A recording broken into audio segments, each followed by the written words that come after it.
Do you ever wish that you could be as motivated or self-disciplined as all these other people that you see on social media who always seem to be accomplishing their goals? Well, there is a very simple idea that will make you motivated every single day.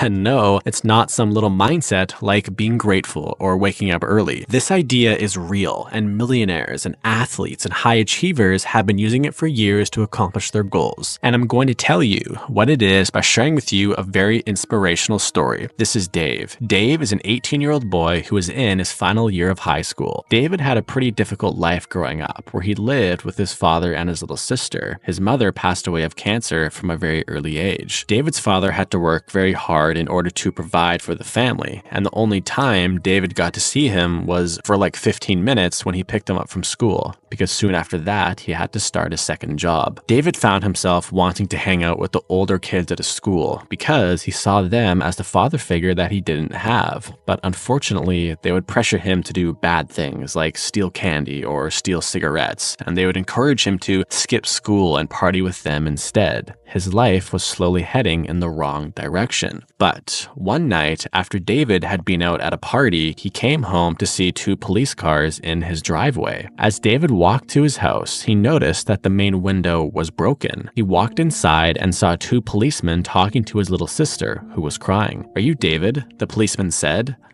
Yeah. What's going on here? Where's my dad?" "Son, take a seat." The officer went on to explain that two burglars had attempted to break into their home and that David's father happened to be awake. As a result of him trying to defend himself against the burglars, one of the burglars decided to take his father's life. David was in complete disbelief. The policeman's words didn't seem real. They themselves didn't seem real. This was literally a nightmare. In a matter of hours, David had now become the man of the house, and he had no family to turn to, he had very little money, and he now had to figure out a way to take care of himself and his little sister. Otherwise, they would be homeless and hungry. David was forced to drop out of school, and he immediately took on a full-time job at the local mechanic shop, where he had been working part-time. He would be there all day and just clean the dirty car parts and sweep the dirty floors. After work, he would come home, buy his little sister some cheap food, and then help her with her homework. He then cleaned the house, paid the bills. He was doing everything that a normal parent would do. But after a few months, David started to run out of money, and he could barely afford to buy food. David tried getting a second job, but nobody really wanted to hire some kid who looked poor, who had little to no skills, and had no high school education. Things were beginning to get really dark for David. He loved his sister very much, and he just wanted her to have the best life possible. But right now, he felt lost and alone. One day at the mechanic shop, David went up to his boss and asked if there was something that he could do to earn more money. And his boss said, "Well, I cannot pay you any more for your current job, but one of our mechanics just quit, and I'm looking for a replacement. So if you know how to repair cars, you could maybe do that," his boss said. "Yeah, I have some experience," David said. Really? I was kind of kidding, to be honest. You've been working here for like 3 months and you were just telling me now that you know how to fix cars? Yeah, I don't know. I just thought that you didn't need a mechanic and I needed a job, so I was just doing my job, David said.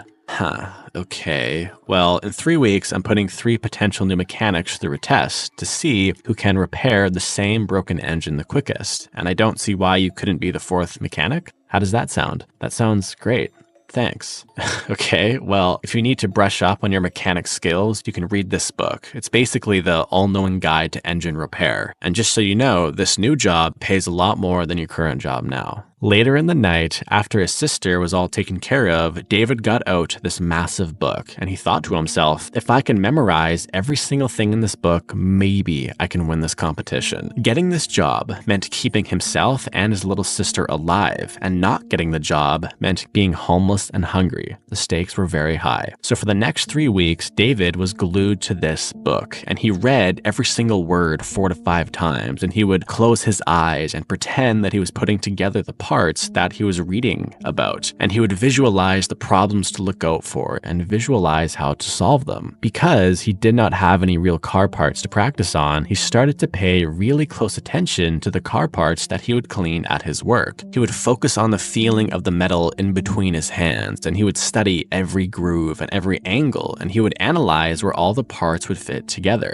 Whenever David felt tired or he felt like he couldn't work anymore, he would just look at the hollow cupboards in his house where there was almost no food, and he would feel the cold air crawl up his spine because he could not really afford heating. But more importantly, he would look at his hungry, confused, sad little sister, who still could not really comprehend that both her mother and her father were gone. A hardship like that is not meant for a child. David had no choice. For the next 3 weeks, he barely slept, barely ate, barely drank. All he did was work. Finally, the competition day had come. David walked into the store and he saw the 3 other mechanics who all had their own tools, their own towels, their own cars. They looked very professional. "Hey kid, how are you feeling?" the boss said. "Yeah, I'm okay. If you need to use my tools to fix the engine, I'll leave them here for you." Guys, in front of you there is an engine, but there is a problem with this engine, and all of you have the exact same problem. And the first person to fix the problem and start the engine will be hired for the new job here. Does this make sense? Everybody nodded with confidence while David's heart trembled. "Okay, I will be in my office. I will come out when I hear an engine start. Start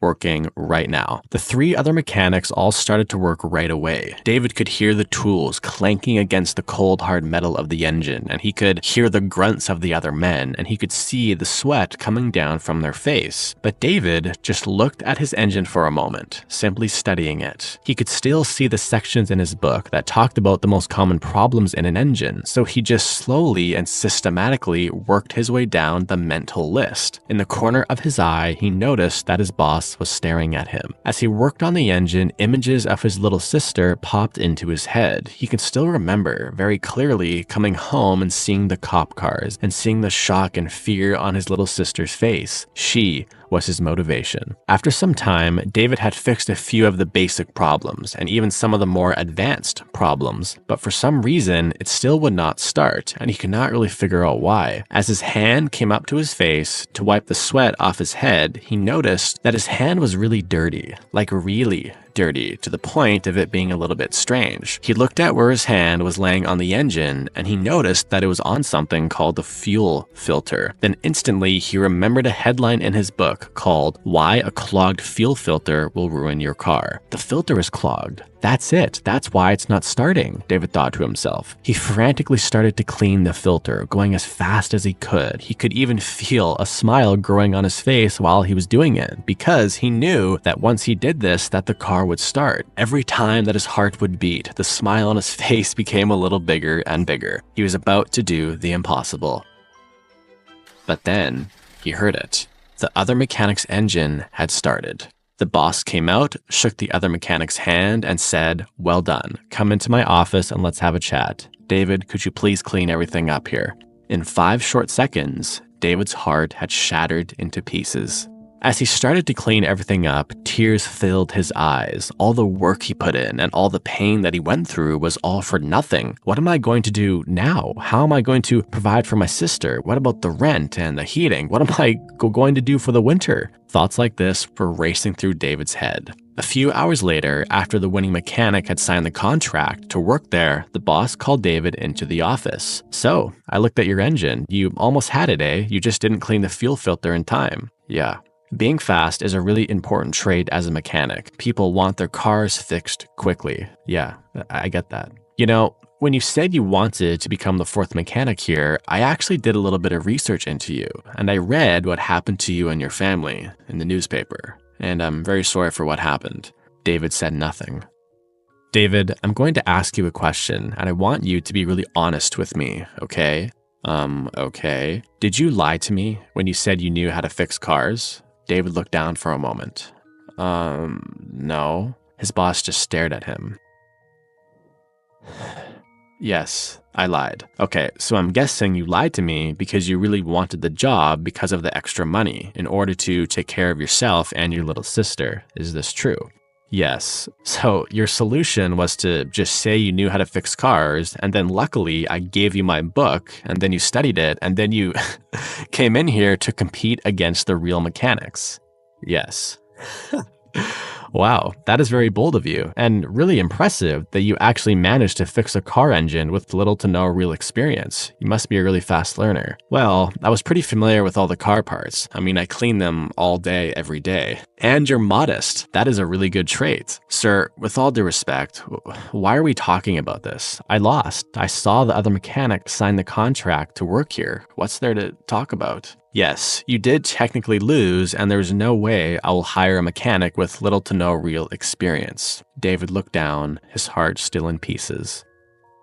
But I'm actually here to offer you something different. David perked up. I want you to be my assistant and work under me for a while. I have never seen someone learn about cars that fast before, so you must have some talent, and you certainly have the motivation to work hard due to your family situation, but you do need some guidance. Okay, what does this mean? Well, I definitely cannot pay you a full mechanic salary, but I will give you a raise to help take care of your home situation right now. Just the basics like food, heating, etc. And once you become an expert and a real mechanic, I'll start to pay you more. But there's one condition. Okay, what is it? You can never lie to me again about anything. The only reason why I'm making an exception for your past lie is because I know you just wanted to take care of your family, and I understand that.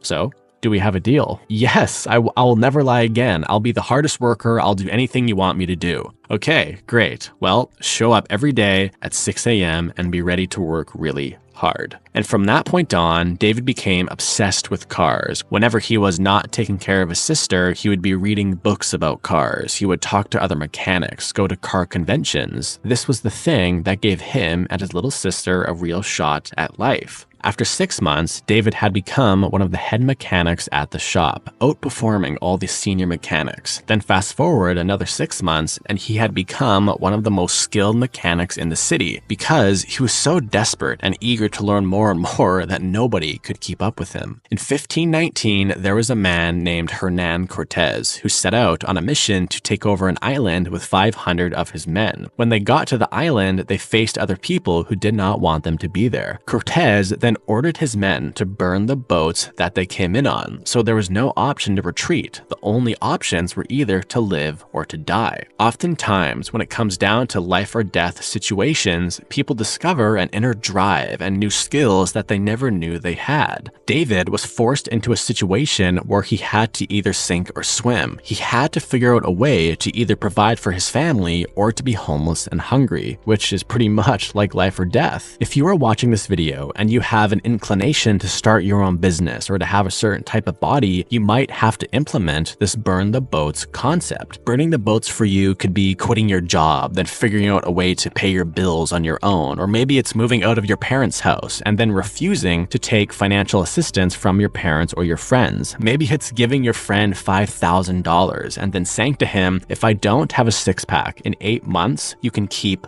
the money. Doing this will force you to figure out a way to become successful because failure is no longer an option.